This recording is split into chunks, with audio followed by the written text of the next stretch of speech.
नमस्कार, स्वागत है आपका स्पीड शॉर्टन क्लासेस में। डिक्टेशन की गति रहेगी 100 शब्द प्रति मिनट। डिक्टेशन स्टार्ट होगी 3 सेकंड बाद। Yes, ready.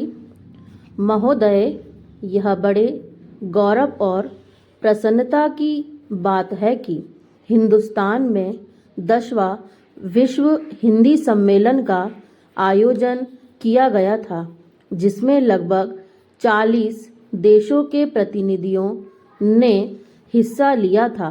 मैं इस संबंध में कहना चाहता हूं कि इन प्रतिनिधियों में से कई प्रतिनिधि तो उन देशों से इतर के थे जहां पर हिंदी बोली और समझी जाती है।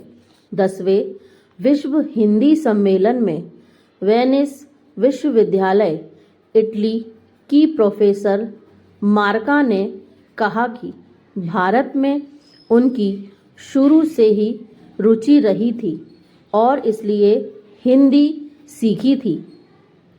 हिंदी एक वैश्विक पहुंच रखती है। साथ ही कहा कि दूसरी भाषाओं के चक्कर में अपनी मातृभाषा को भूल जाना ठीक नहीं है। चीन के प्रतिनिधि ने धारा प्रवाह हिंदी में अपनी बात रखते हुए कहा, हिंदी दुनिया की बड़ी भाषा है और इसका लगातार विकास हो रहा है। इस सम्मेलन में स्वीडन के एक प्रतिनिधि ने कहा था कि हिंदी बहुत समृद्ध भाषा है, लेकिन इसमें अन्य भाषाओं के समृद्ध शब्दों को समाहित करके और समृद्ध बनाना चाहिए। इस सम्मेलन में पोलैंड वारसा विश्वविद्यालय के एक प्रोफेसर ने प्रधानमंत्री द्वारा कही गई बातों को दोहराते हुए अपनी सहमति व्यक्त की थी कि हिंदी भाषा के अंदर दूसरी भाषाओं के उपयोगी शब्दों को समाहित करना चाहिए। एक प्रतिनिधि ने कहा कि मैं महात्मा गांधी के विचारों से प्रेरित होती रही हूँ, इसलिए उनको जानने के लिए उन्होंने हिंदी सीखी।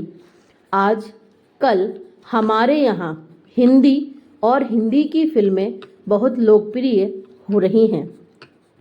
विश्व हिंदी सम्मेलन में विदेशी नीति विश्व पर एक समानांतर सत्र का आयोजन किया गया था, जिसमें विशेषज्ञों द्वारा जोर देते हुए कहा कि विदेश नीति में इसका अधिक से अधिक प्रयोग किया जाना चाहिए। एक वरिष्ठ पत्रकार ने प्रशंसा करते हुए कहा था कि विदेश मंत्रालय में बीते 1 वर्ष से हिंदी का प्रयोग काफ़ी बढ़ रहा है। अब विदेश मंत्रालय में मौलिक हिंदी का लेखन होने लगा है।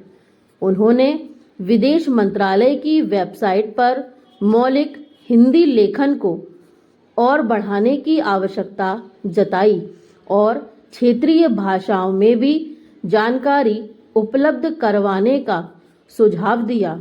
उन्होंने यह भी कहा कि प्रधानमंत्री और विदेश मंत्री हिंदी में बोल रहे हैं, लेकिन विदेश मंत्रालय के अधिकारी आज भी अंग्रेजी ज़्यादा बोलते हैं। स्टॉप।